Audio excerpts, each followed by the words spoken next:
imali that somebody took out of a purse. And when she took out her money in order to wrap it around this money that she's got now, that's when my friends and I noticed, yo, she's got even more than just this 50 bucks. She's got even more than just this 50 rands. We say nothing as kids, we keep quiet. Mara, this girl is trying to just show that she's balling. She's balling. She wanted to make everybody believe that she's balling. Do you understand?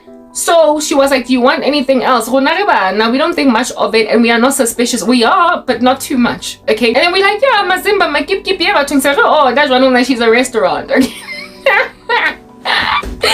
And then this chick finally whips out 100 rand note, takes it to the front person gives it to the kumbi driver. But I say, this out you're ordering like a strawberry daiquiri that's virgin, and please make sure that the one on the side is also like a shot of strawram. It was at taking the 100 rand note to the taxi driver, not taxi driver, kumbi driver. At giving the 100 rand note to the kumbi driver, that's when the kumbi driver was like, at that stage, at the time of whipping up the 100 rand note, my friend was already collected. She was picked up from Kwahabona, and now we were on the highway en route our schools. Crown Mines not bus but taxi driver yeah, everybody had to keep quiet now. Radio and had to be shut up while we were on the highway, and the driver is like, and this chick is like, mine, and the driver is like, how go ahead. That's when we noticed that there was something wrong, me and my girls, because she kept quiet. She wouldn't answer. She was like, this thing became a whole taboo. It was very silent all the way to school. But basically, this chick, I'm keeping it. And then if after school, basically when we get collected to go back home, but for now, and you will only keep a small amount for his captain sako ikeri. Mara the rest of it I'm keeping it. If so I guess he was an honest man, even though he was charging some children. Some heavy fees, some expensive tariffs. They're mine. Quarter wheat for a denarius, fireballs for 5 rand. Do not harm the mazimba and the makip. He was out there charging us exorbitant tribulation type prices for those things, but there was an honest bone in him. To a point where he asked this chick whose money was it, and then she couldn't answer, and then he kept a whole chunk of that money until after school. Collected this chick after school. All of us now we're going back home to be dropped off, and she's among the first people to drop off because Agisho Uhlale Rockville, which is almost out of Soweto, right? My friend didn't see that because she lived, like I said, in Zimhlopangish. But the girl that stayed in Rockville and me, Remone bamu dumpita trapoms aseke khomorava za pela rona keng. He batho tumpi. Hey, there were no cell phones back then, so our kumbi driver could only validate this issue by getting out of the kumbi. Barely ever did he do that. He would just stop, drop some child off, drive off. This time around was stopper. Bantwana, imani 5 minutes. It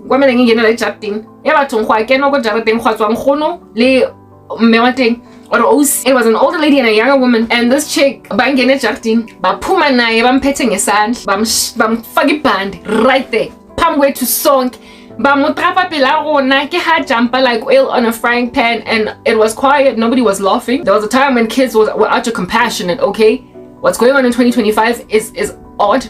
And we were like, yo, do you understand? Because the kumbi driver confirmed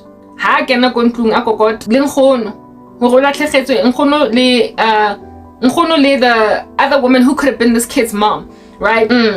Basically said, yo, we were so worried, we did not know who took it. The child is the one that stole this money. So to show a lesson, the black parents sometimes can hlaza some children, right? Yeah, but that was before the days of child suicide and defela at a whim. So I guess it was a calculated risk. They just beat her up in front of us, with Bout Isaac standing there on some, you don't get to do that stuff in Makumbi, Wampaisa. and this chick then became the taboo of the thieving thing going forward. While we might have felt compassion for her getting all beat down like it's WWE wrestling in front of us children, horrific entertainment for some children, while we might have felt sorry for her, nonetheless, after that day, Shamazang Sambuga the same again Kumbini. It's like she was a bubblegum underneath our feet, sonke as a concert. She lost popularity. Whether or not she had it is much to be debated, but she certainly lost whatever clout she might have had at that stage. And my girls and I, nearly here. Mesim Sheba Shebi, yo Ola Wahutzwa, yo Ola wa this, Jo Ola Unkilang Chaltang Jo Ola Sim Shebile. Gossip is a sin against God. We weren't supposed to do it. I'm speaking a story now of a whole bunch of unregenerate children and their Kumbi driver and some grandmothers and a mom. Alright? But what I'm trying to help you understand is that society that is largely moral in their own eyes, that don't yet know Jesus, frown upon certain activity. And those few people among us that do these strange things will perpetually be on our tongues as whispers, as gossipings, as chatters and corners, and as that which we gaze upon with great curiosity and then frown and crease our foreheads, wag our heads on some, how could they though? How could they? That's how most of us function. But that was 1994. Things have ever since then gotten that much more nefarious. The very same friend with whom we gossiped, one of them, is in Khotazo. The very same friend with whom we gossiped this other little charlatous thief in the Kumbi, later on became just like that crazy woman in the Kumbi. Wangi ravazela impilo, wangi pitleza, wangi lahlela off a building, wati khapu, I get mine. I'm gonna get mine. That thing that happened with, let's say her name was Lerato ole wabu kumbi ngwa with some sticky fingers, actually making like Velcro. Her hands were like magneto, metal be sticking to her. Magneto ole wa prit hands, super glue hands. From that day, and she never recovered in our eyes. Papa, all the way up until I left Mayfair Convent and so that Kumbi. I don't know up to grade 7 if she maintained that reputation for herself, but I was no longer in the school, so I can't tell you. Mara, for the next year and a half, Neremushabanja Felaka SS Daichiri Wahu Utswa. Missing I'm burning a next.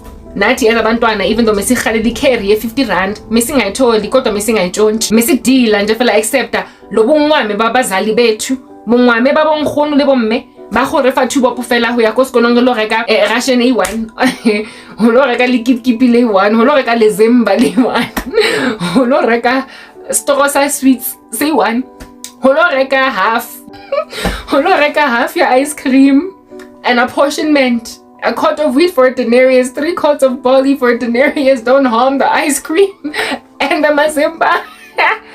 Those of us who bought portions and those of us that were rationed, I might keep because our parents were stingy, we just accepted it. Sithathe in our stride indaba ukuthi abazali bethu amawalati wabo ngamazonga bosomnganga kiringwa make it soup na di tight mara sangra 50 rand. We largely frowned upon the activity of that young woman, that young girl, that young lady. We frowned upon it. Okay, and it's always just been that way. The way that I look at people that steal people's money, I never recovered from looking at people that way. I never got to a point where in and of myself I felt it a necessary evil to just lift people's things, okay? When I was working later on then, as I would get older and become a young thriving woman of marriable age, when I was working at MTN as a project manager, one of my colleagues, after they intertwined our teams because of a company restructure, she was a business analyst and I was a PM, and we sat next to each other. There was a time when we only used to sit with PMs as PMs and BAs with BAs, but now they wanted diversity, equity, and inclusion like they're America, the Democrats they're in or whatever. So they mixed BAs and PMs on some mix with each other, know one another guys, know one another. So we hung out and she sat next to me, and she was a new colleague with a new restructure, so I didn't know her. And all these years I'd been working with colleagues that I could leave my batung, my bag just hanging there like a homie, swinging left to right on a pendulum like Sia on a chandelier. See, and just like, come back, go to the coffee shop, eat lunch, come back after like that 2 hours. Not 2, I'm sorry, nah, I was not that girl. Even though sometimes I would sit at my desk doing Billy Jack, but I would not be so brazen as to disrespect my boss by being in the canteen for 2 hours. If I was going to take 2 hours out of the day without really working, I would look like I'm working at my computer, okay? So that was not at all a representative Freudian slip, understand that, right? But anyway, I could be at the canteen for an hour or in a meeting for 2 hours and literally just leave my bag hanging, go desking on my chair. I did not put it in my drawer and lock it. All of us were like that. Our bags were just swinging like Sia on a chandelier, go desking, because largely we work for an organization where people were apparently honest, and who in the world are be lifting people's money out of their purses with so much surveillance in the company? The building was surveilled, okay? Cameras everywhere. Not only that, come on, this is work. You could lose your job. You could lose your whole career. What's wrong with you? I was at that stage working at MTN for like almost 4 years. It was just right before I lost everything.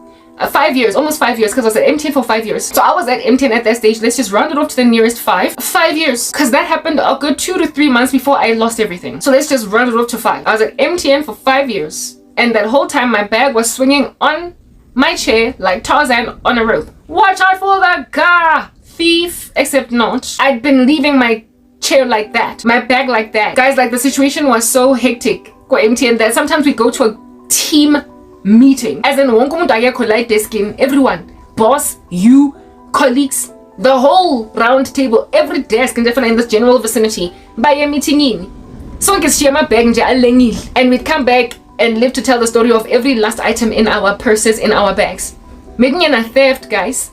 Not like that. And those who were brave enough to try and steal would think twice, because like I said, surveillance everywhere. And ke mo officing mo no tla latlhegelwa ke mosebetsi, salary ya gago ya di guys di tao every month, or latlhegelwa ke yona over 200 rand mo peseng. O ska tlong tena man, o ska tlong ten. Sure. So Karabo does that, which Karabo's been doing all this time. Ngwana ole msadi ole o thusitswe fela ke taba gore nane ke le mozalwane already. I was already born again. O sizwe indaba yokuthi se mengisindisiwe already. Otherwise mengizomkhipha amabhonga namatswape khona rae in that situation. Ke yo chicken ya go bola esayitseng sense etswetsweng ko segokweneng o ke dulang next to yana wa business analyst, a mother and a wife, which is also another reason why I was like, I'm mara 05 to osine mara mtloge. Yeah, I'm all born again and stuff already, so that helped, coupled with indaba yokuthi I'm not trying to take nobody's mom out of jail, and I'm also not trying to take nobody's mama out of work. I'm not gonna have that kind of blood on my hands, nah. Okay, whatever. Maracherie, business analyst, hebatu. I leave my dangling wallet, as I've been doing all these years at MTN. More desking, go. Yes, on my chair, alright? Without locking it in my availed drawer for that purpose. They gave us those chunky big drawers for the very purpose of locking your bags in there, cause guys, you don't know what people can do over here. You I'm actually on some popcorn. I'll regulate a 200 rand note that was the last remaining note left in my wallet. I didn't generally carry that kind of cash. I always used to swipe, but I withdrew. Why? I think the only time that I would withdraw money, because largely I carried plastic, okay, was when I would go plat inwele, and salune go Berea Yeovil was one of those kind of ad hoc establishments, no point of sales machine, no nothing, you know what I mean? Yeah. And so I had to carry cash. So negina lo withdraw and just feel like 1,000 rand just before kilo it's a miriri. So as to pay the lady that does hair right next to, also tip her, and also just have random cash lying around, because sometimes you go to the mall and you have to pay for a ticket, and it's so taxing to have to go to the ATM. And that was before they enabled for you to swipe, for you to pay for your parking card at the paying point. So yeah, it was convenient to have cash, but I just never went out of my way to keep it, okay? Precisely because of random stupid nonsense of this nature. Whatever, mara, so technically 200 rand. So the only reason I can conclude I had that money was because maybe weekend before, like just this weekend in Ifitile, I had gone to Yeovil to it, and then change. And among change yaga, the 10 randa, the 20 randa, the 2 randa, the 5 randa that were in there was a 200 rand note. Go fella effelating in chai and neat fresh out of the machine. Now is a chelete. Yeah, it blew me in the fella, making like a chicken about to cackle in the morning to wake you up. Something maybe I'm sneezing like this because I'm coming down with something because the weather. Okay, whatever. I had this 200 rand note, which was odd for me to have the 200 rand and fella just sitting in my wallet. How unfortunate. perhaps the Lord made me have that $2 on that particular day, 200 rands. Lesson everywhere. Be careful, Basop. This cheeky, I'm out trying to go get popcorn or whatever. Angazi. What I wanted to get. Or cantining, go officing, where again you could also buy point gaga machine what thing. You could buy a card, you could buy your access card if you put money in your access card. You didn't have to always use cash. So that one fateful day, I had to have all that kind of money in my wallet. That is a lot for me to be carrying around. I don't carry cash. Okay? Well, back in the day when I used to have it, y'all made me poor. Okay. Cool beans and bananas. So here it is that next to me. I could never have suspected we had a happy relationship, a house on fire. We got along like, a house on fire. Plus I was sweet, I was kind, not giving anybody shade. I need now to go to buy something, go coffee shop, and I was probably gonna grab the 10 rand note or the 20 rand note. But I mean, you can't help but notice when a 200 rand note is missing. I wasn't even gunning for the 200 rand note. I was gunning for a smaller note to go and buy that popcorn. And this chick was the only one desking, only one that was there for like an hour meeting that I was gone to. Everybody else never separately by meeting. She literally lifted 200 rand out of my wallet. I mean, I could just imagine this chick. Got that coast. She was the only one there. It's the only way that she would have stolen that money from me. My boss wasn't there. My boss used to sit in a cubicle behind, some round little separated thing behind us, while everybody else like next to each other, right, say the seating plan, whatever. I've explained it before. The ergonomic design yako empty, and I'm not gonna get into it. There was nobody there, otherwise she wouldn't have stolen. What decided bag cute. You should have just stolen all of it. It had more value than that note. Hi sis man. I could just picture her like proper. Cutting a coast, Maraceta. Why ovula iphesi yomuntu, ibag, izip, guys. Like properly zip fella from the beginning to the end. A whole smiling section of izip. I mean, imagine all of those sound effects, right? That's the whole bag. And then scrambling around for in particular wallet. And then that's you pulling the wallet out, and then zoop, unzip the wallet, and then whoosh, pa, pa, pa. Those are the pages of the folds inside the wallet. Engwe inale ID card, engwe inale di chelete, engwe inale access card ya go skolong, engwe empty, engwe inale di card in different ngata on the right and on the left, and she's out just scrolling through these various layers, and then da na na na notes, chelet, and then on the right, 200, and then whoop, like a vacuum cleaner, whoop, that's her taking a 200 rand note out, and then close the wallet real quick, zip it again, whoop, and then grab that purse, whoosh, swimming into my bag again, landing in there, and then go back for my zip and zip it, and then her pocket, putting the money there, and then taking her coat, jacket, and sit there, typing minutes, writing her RDS document, her business requirement specification document, sending out emails, and getting off her desk and going to ask people, so what's good, what's new, what's tomorrow. Musadi Moholo, that chick, she was a little bit older. I was 29. She looked like she could have been like 37. Married with kids. You got your own husband. You got a decent job. Your husband probably works. You got kids. I don't know what your situation is. You could have asked. You literally could have. You were a colleague and a close enough friend at that stage for me to be like, oh snap, she's going through a minute. Oh, 500. Let me help her. Instead, you saw it fit to take $200 out of my purse, girl. For real. It found feet, and that chick, when I came back, Njefela acted like nothing happened. You could tell there was a strange air once I discovered my money was gone, but I made a decision to let it go and not make it awkward or even evidence to her that I found out. I made it look as if though I'm the kind of person that can notice when $200 finds feet. I don't notice it because I got so much money. I'm like a money gun. Yeah. I'm like a money gun. Everywhere I go, I'm just like voo, voo, voo, voo. And who find definitely 200 rand, 100 rand, 50 all over the show. Such that when one lands in another person's jacket, I can't see it because I'm shooting that money gun. I made her feel like I got a money gun worth of cash, and when $200 goes missing, finds feet from my wallet, a person that barely ever carries cash, I don't see nothing, girl. I acted cool like I didn't see anything, but from that day, look at Crank K. out here make like a white person in downtown Joburg clutching their purse.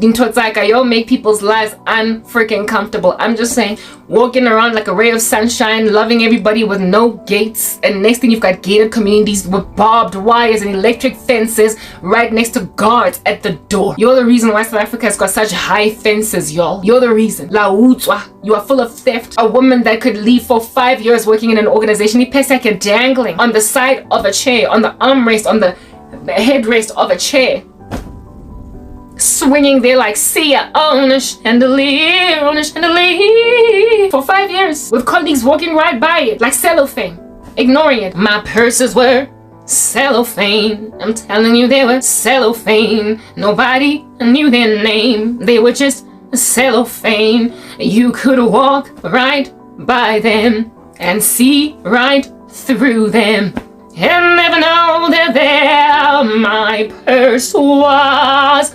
cellophane. All our purses were cellophane. Nobody knew their names. They were all just cellophane. 1, 2, 3 next to each other with colleagues. Been in a meeting for 2 hours. You could walk right by them and see right through them and never know that they're cello. Yeah, all of our purses, our wallets, our bags, everything was cellophane until that random chick came in the tank. And now everybody having a gated community. Now everybody locking everything away. Now everybody using their company given cupboards and keys, putting them to good use. Now we gotta lock stuff away, even though the stuff was made available for us to lock away. We didn't see it necessary because after all, we are a family, like a giant true, until this random baboon joined the team. Now our cellophane purses now suddenly had people wearing strange goggles to see through things and spot 200 rand notes and out here pick them up like a bad man calling your name in a bar. Cellophane, this is cellophane. My purse was no one's fame. It didn't even have a name. People just walked right by it and saw right through it and never know it's there until some business analyst came, sat next to me, and so our purses finally became like yawning gold, just sitting there to be stolen, saying, look at me, I am shiny, you cannot leave me here. It's like a mine opened and just left all the gold and the diamonds mined therein. Just opened it overnight for people to just notice that they're glistening, they're gold, they're shining and must be taken. She took my money. Rubbish. She made me lock my stuff away going forward. But thank God I was only there for another 2 months, so I didn't need to jail my purse no more. But that chick done jailed me anyway, with the whole team speaking smack against me, lies, reviling, witnessing, and that's when South Africa started to fall into a pit, a bottomless one, and outer darkness where there is weeping and gnashing of teeth for all of eternity, and where the smoke of stuff's torment rises up forever. Wickedness ramped up at a height I could not for the life of me fathom, because first and foremost my bag stopped being cellophane, and then my whole career stopped being cellophane. People could walk right by it and see right through it and never know it's there for them to steal, until they hooked up occult magic to out here make, never mind my 200 rand note, that which a bandit in a bag walks out of a museum with. But now my whole career, cellophane, was my entire career. I worked like a dog to get a degree, and then I also did what I could to earn some money, but then people decided that that which used to be see-through, that they could walk through and never know is there, now suddenly is visible, and they see it clear as day, and they think it's gold outside of a mine, left there for the taking. They ran away with my gold bars, and now I'm broke like a leg. Rubbish. Rubbish. Total junk and dirt in the streets of Johannesburg and beyond. Rubbish. Ngajontshelwa mina nje ibag yam was the first to become cellophane at MTN, and then me altogether was the first to stop being cellophane, and then me altogether, and now it appears my nether regions.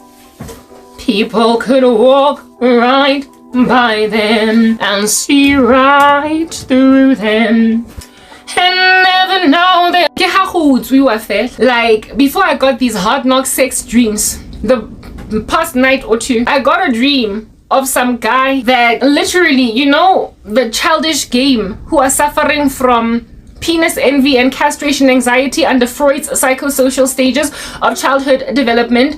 The second one, which is I believe the phallic phase, or the third. I think it's first the oral and then the oral, and then the anal phase and then the phallic phase. The phallic phase, where girls suffocate from penis envy and boys suffocate from castration anxiety. This is the season in a child's life where they be out here in like toddler vibes, preschool, on some, I'll show you yours if you show me mine. I'll show you mine if you show me yours. I'll show you mine if you show me yours. Little girls and little boys are just checking out their nether regions to see what's going on over there. And then girls establishing a severity of disquiet within themselves called penis envy. I already explained that whole thing with Freud's flaw in looking at people as just sexual beings and shit that can only see, let me show you yours and you show me mine. Or I show you mine and you show me yours. Where little girls and boys are only just looking at each other's nether regions and for the rest of their lives they're fixated on just sex. It's a flawed argument, but that whole phallic phase of childhood development is indeed true in some places where people don't launder their basic animalistic instincts that are very foundational into how they function with just humanity, with just being a person, with having self-control, with having horses and holding them, brittling your flesh. Do you understand? When you don't brittle your flesh, you will literally still, as a grown man, be like, I'll show you mine if you show me yours. And so, indeed, suffocate from castration anxiety.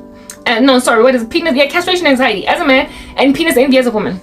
That's what's good. So, herein lies the circumstance in my dream where I've got some violently suffocating from castration anxiety baboon belonging to the occult on some, let me see yours, even though you don't show me yours, because I know what mine looks like. I literally had a dream, okay? This cat, come on, what do you want to do? It's super windy and it's cold outside. This cat does not know that it's not healthy to be out there, but whatever. It'll eventually come back after it gets super cold outside. But I just had to open for the cat. Yeah. It's kind of bother and they feel just all up in my grill, distracting me while I'm doing what I'm doing. Yeah, I had a dream where this guy, some dude, okay, literally went to me in this dream and opened my pants, my jeans, my underwear to look in there, and then there was a beam of sunshine coming from that area. And then when he noticed this, he then was like, it's pure, I'm going for it, I'm taking it, I want it for myself. I'll show you mine if you show me yours. But instead of me showing him mine, he just went and looked, was shining a light, and then he concluded that I was truly pure, and then said that he wants it.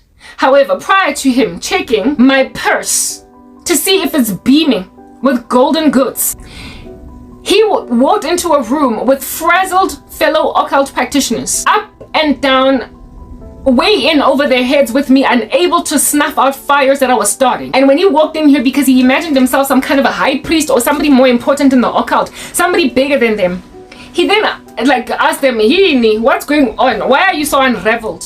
They're like, hey, this woman, she is blocking him 7 years too.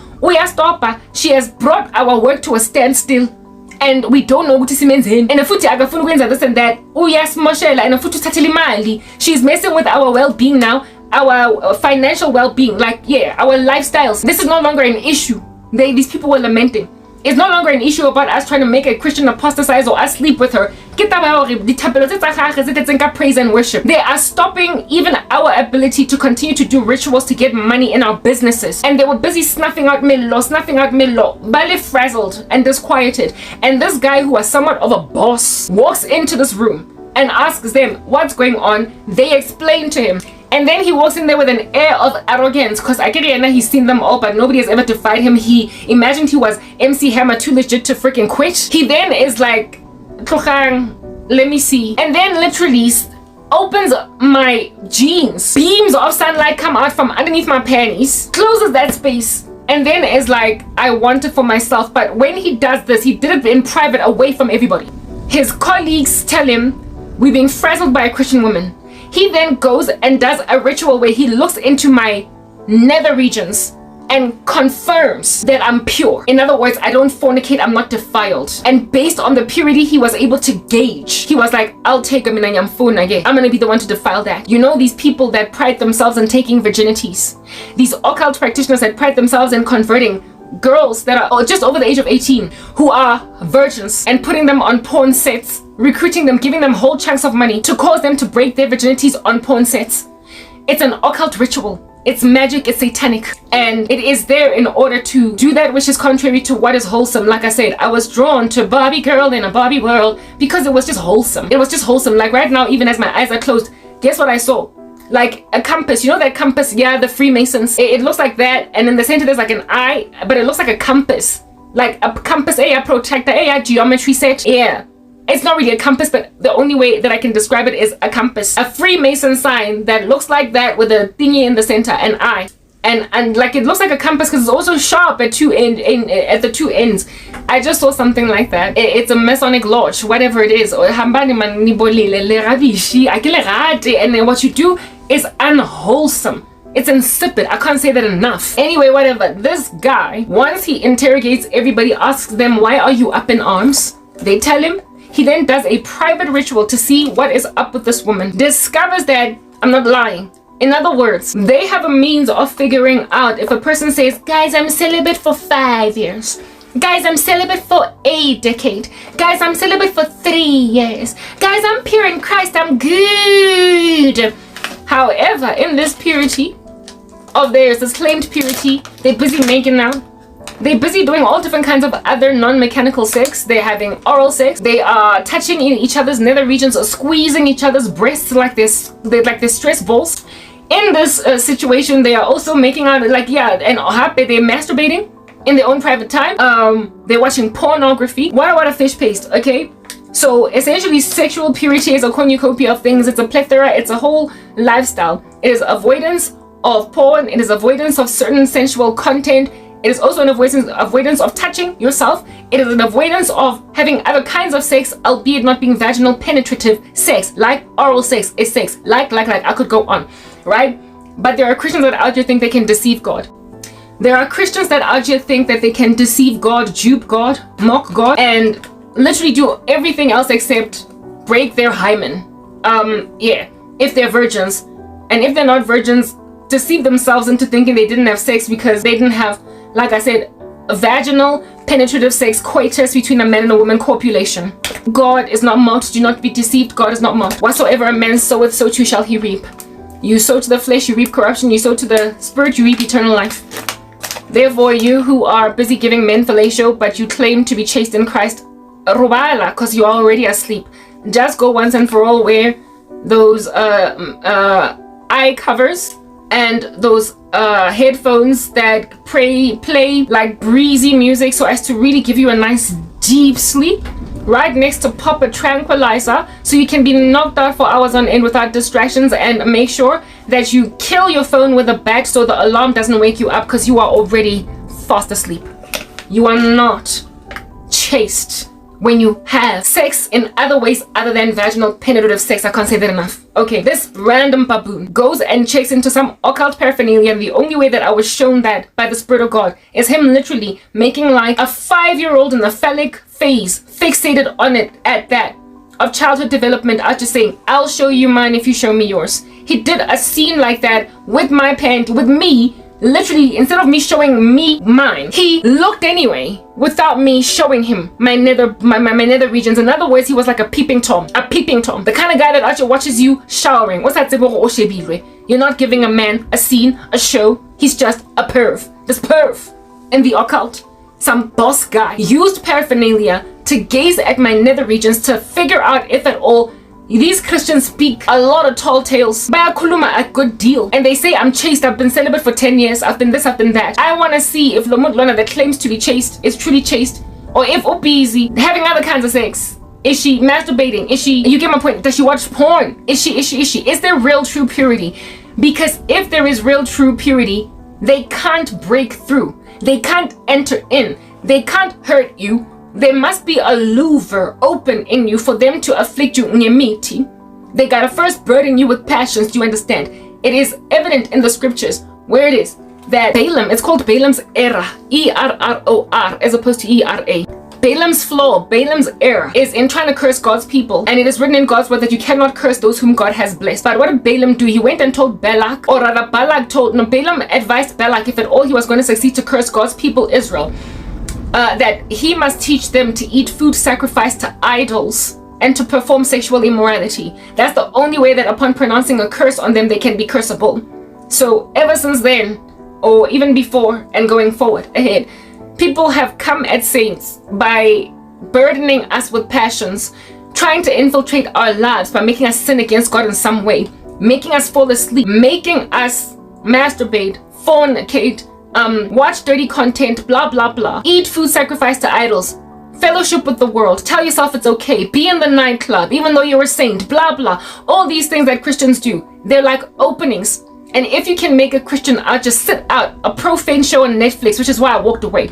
If you can make a Christian sit out a show, a sex scene, if you're on TV, or even watch porn altogether, if you can make a Christian masturbate, if you can make a Christian just walk in some funny little flawed fashion, there's an opening, and the smallest little louver, that's when they can infiltrate and try to then bring down all the rest of London Bridge. So therefore, when you start to feel afflictions and attacks, you must stand against it, fight, drop whatever is making you fall apart, and strengthen yourself. However, largely, they don't always target us with the smallest little louver open, because they just don't have time for that. There's too many of us, right? Plus, God's grace abounds, and he remembers that we are made of dust. So I'm not saying that the smallest little sin that you commit, you are going to have all your promises taken from you. But if you are targeted by the occult and looked at very carefully, if they are with their permission and their stealth, literally trying with every bone in their crazy bodies to take you over, the smallest opening, the smallest louver, the tiniest little hole, they will try to use it.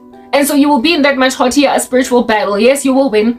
Yes, God will give you power, but it's going to take that much more if you have gazed upon certain content, if you have allowed yourself to linger on certain thoughts, never mind certain thoughts, but if you've just if you've allowed yourself to be complacent in something that under normal circumstances, when you are not going through too much spiritual war, you'd live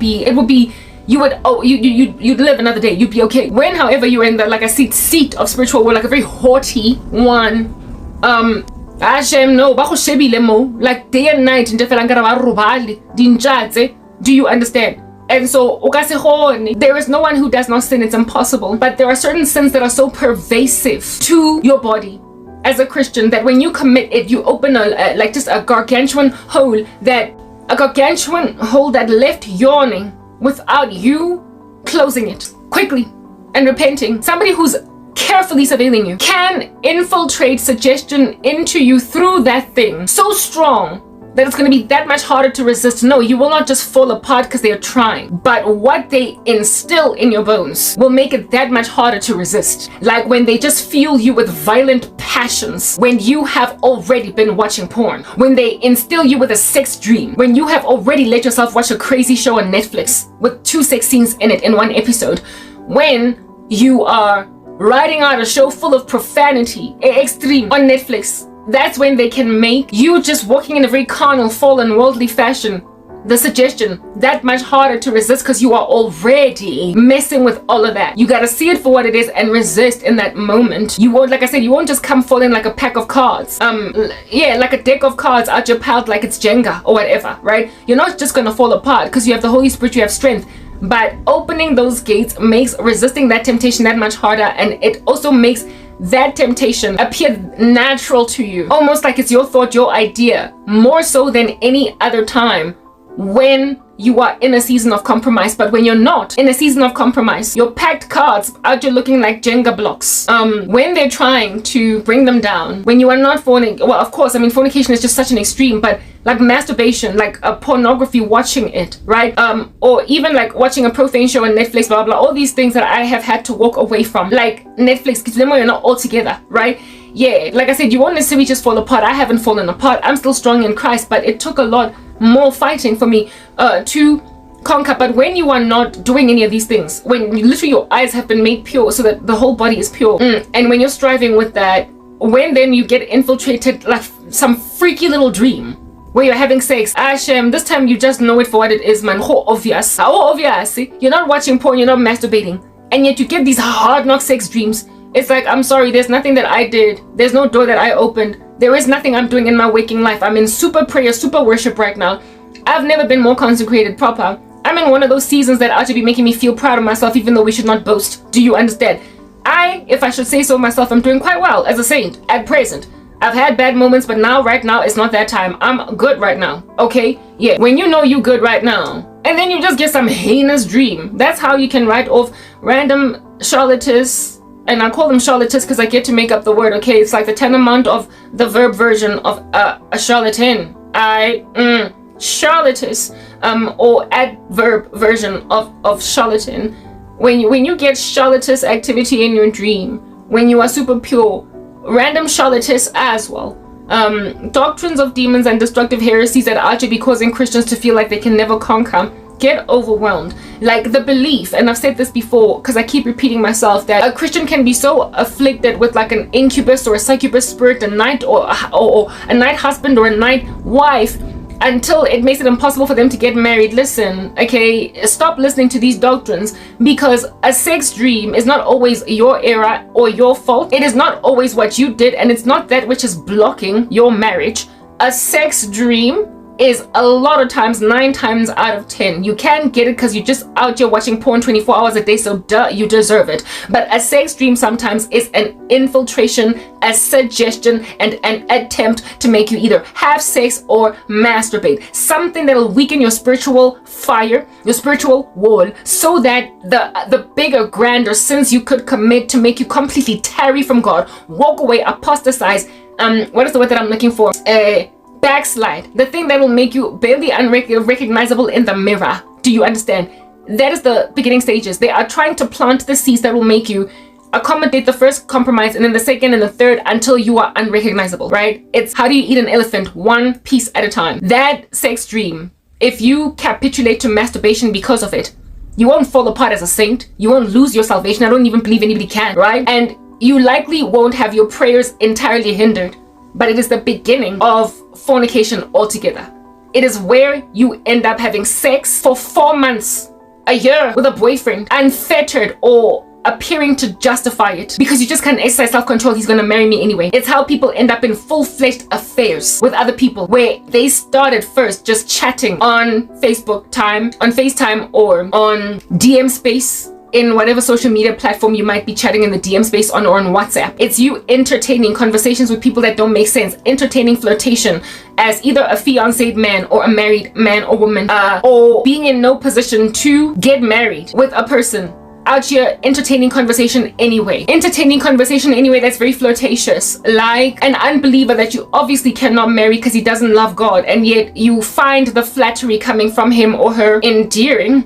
And so you linger in it, telling yourself, he's an unbeliever, I'm not going to entertain this further than a certain point. But then you find yourself just getting taken by a tsunami, until finally you're in a whole romantic dalliance with an unbeliever, and then going out of your way to try and evangelize them for God, that they might get born again, so you can substantiate, justify being with that person. I've been in a knot like that before, and I nearly pretty much fell apart, where this one Nigerian guy, when I was staying at Cosmo City, listen, I didn't even find this guy all that attractive, but he was good peoples, he was kind, and if anything, he was brought into the space by my dad, because our TV needed fixing, and this guy was there for the job, all right? He was there for the assistance, and he was just good peoples, right?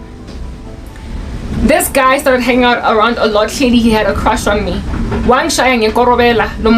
He hit me with Korobela, and so I developed not feeling. I didn't have feelings for that guy. I had a small crush on him. I started to find him attractive, especially considering he was frequenting the property quite a lot. He was an unbeliever, a Muslim. Okay, he was a Muslim. Flat out came out and said that I'm a Muslim, I'm not Christian, because I tried to evangelize him in the beginning stages of our friendship, all right? And he was like, don't come at me with that, I'm Muslim and I'm sticking to my story and I'm not biting. I was like, whatever, fine, I try to evangelize you, it's not working.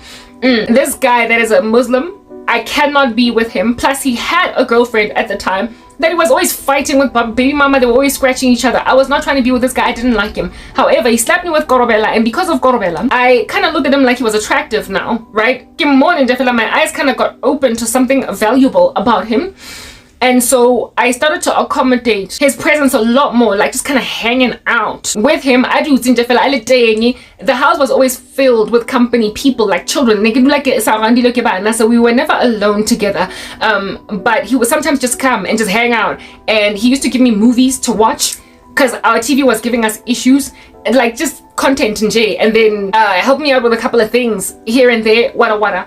Yeah, and like I said, good people's, and I didn't have friends at the time. He was my peer, more or less my age, a little bit older than me, give or take by about 3 years. So it was like hanging out with one of my boys again from back in the day. He was just good company, good people's, right? I liked his company. He was a friend, but I knew I couldn't be with him, and especially considering girlfriend I do not complain like and I was like, yo, the relationships are to this guy is good company. But like I said, I liked his company. At the time, I used to work out through dance, and again, I used to work out through go to worldly music. There's a lot that I was doing that was just not right, okay? And this guy was a Nigerian that also liked music, and I was into Afro beats quite a lot. So we sort of kind of got along with Afro beats. We liked Afro beats, and he would give me some music, and I'd be like, oh, I like this song. For what? Because it was worldly. Anyway, whatever. Small little things like this. I'm not fornicating. I'm not with an unbeliever. I'm not making out, kissing, smooching on a couch, doing anything strange, but this here could have gone there. Do you understand? Herein lies this Nigerian Okie. Good people's, whatever. We then start like sort of kind of doing videos together dancing, because I used to record myself dancing, and the dances were innocuous, right? Although this guy was very carnal, he was worldly, you could tell that he was trying to out here get all up in my grill, making like R. Kelly. I don't see nothing wrong with a little bump and grind. You know, when we start to like dance real close to a lady in a very suggestive fashion, he would try these things, and I would be like, no, I'm not that girl, please don't grind on me like we're in the nightclub floor. I'm not that girl, I'm a Christian. So he would then respect it and sort of kind of keep his distance, because he respected he appeared to respect my convictions. But if I would have let my guard down, this guy would have gone in for the kill, is what I'm getting at. All right, yeah. So we started dancing together. I started enjoying his company. He hung out around me a lot, like a violent lot. Do you understand? And then one day he was having issue. It was night time now, right? It was around 8:30 to 9 at night. He never used to stay in that complex, but his boys stayed there. Right? One of his boys stayed there with his wife, and he would visit this friend of his. And so one time he was at his friend's house, and then decided that I just want to go check up on Karabo. Listen, it's 8:30 to 9 at night. They made me live with my dad, right? My dad, however, in this era, in this season, naseyo. Whatever. And for a few days he wasn't around, so I was living there by myself. This guy makes a decision to knock on my door. Go, Karabo, what's up? What's good? No, I just want to say hi. What's giving? He just wanted to greet. It's night. There's no kids anymore. Usually he's around during the day. Do you understand? He's a friend. I'm thinking this is innocuous, whatever. My dad is not around. There's nobody there, just him and me. One kokotela. I'm like, oh, my friend is here. I open the door. He comes in and just like the same way that a friend would walk into your house. Hey, what's up? And then just kind of walk around, open the sliding door, go into the balcony, chill there. Yeah, he did that. And literally, I saw nothing wrong with that. He did not throw himself on me. He was not trying to kiss me. However, understand, this guy wanted me. He made it clear. He liked me. He was telling me that I'll leave my girlfriend for you. Blah, blah. Please, footy or musda, blah, whatever. I was saying no. He was asking. He was not forceful, coercive, and pushy or whatever. But upon him coming to visit me that particular night, he comes into the house. I let him, like I said, go to the balcony. He was even a guy like he used to drink alcohol. All up in my grill. He goes to the balcony, drags on a cigarette. We chat, whatever. And nothing gives until we go in the house. I sit on the couch. He opens his laptop. I open my computer. Now he had left his laptop with me, right? He had left his laptop with me one night when he was having a fight with his girlfriend. I see a laptop, and so he opens his laptop, tries to show me something on it, and we're sitting next to each other. This thing, and as he's busy showing me this thing, and on that day he rocked up. The guy used to dress like really well, like he used to really know how to clothe his body, and I have a thing about a man who can put an outfit together. He could dress, okay? And that day and he smelled really good, and he was, as usual, well dressed, right? And he's sitting next to me. Karabo, I just want to show you this thing, right? You know that Nigerian accent. That's what's good. And I'm like, okay, fine, whatever, whatever. Then he opens his laptop, tries to show me whatever he tries to show me. A phone call then comes through to him, right? One of his people call him, and when one of his boys is calling him, he of course lets the laptop go. I'm sitting next to him, right? I'm just sitting there waiting for him to finish doing whatever he's doing, because almost phone. And then on the phone with his boys, no, but my boy, what are you doing? Ah, ha, ha, ha. And they start laughing, whatever. You know, when I've always had a thing about this, it's not a joke. I'm not kidding you right now. I'm not telling no fib. It's the real truth. I have a thing about men when they're in a conversation with each other. Everything about men that's manly kind of drives me up the wall. I am a hot-blooded female that way, in the worst way. I like brawling conversations between men. I don't know what it is about it, okay? Especially when they all gassified about it, right? So, like, in South African black culture, it would be like, no, boy, unjani, go fella again. I could sit there and just gaze at it and marvel. I have a thing about men in their moment and in their zone when they're with each other. It's just attractive. That barbarism with all that loud gesturing, that animation, conversation, that when they use all these weird words, I'm like, yo, I'm here for it, okay?